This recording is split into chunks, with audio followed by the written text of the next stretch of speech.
Seumur-umur Mas, baru kali ini saya kunjungan kerja ke desa yang tahu data ibu hamil laki-laki dan masih muda lagi. Video viral Twitter, Ganjar Pranowo baru menemukan Pak Bidan. Sebuah video viral Twitter di media sosial, Ganjar Pranowo baru menemukan Pak Bidan Sutarmo. Pertemuan pertama kali Ganjar Pranowo dan Pak Bidan Sutarmo diunggah akun Twitter @ganjarpranowo pada Kamis 20 Oktober 2022. Sejak melakukan kunjungan, Ganjar Pranowo baru pertama kali menemukan Pak Bidan Sutarmo. Tampak dalam video viral Twitter, Ganjar Pranowo mengenakan baju batik dan celana panjang hitam. Sedangkan Sutarmo mengenakan kemeja putih dan celana panjang hitam.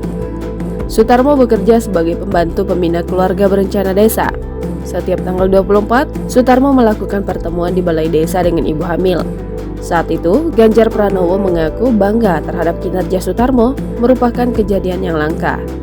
Menurut Ganjar Pranowo mengungkapkan, biasanya bidan perempuan, ini laki-laki loh. Saat itu, Ganjar Pranowo memberikan ponsel Android kepada Sutarmo. Jangan lupa subscribe, share, komen, dan like ya.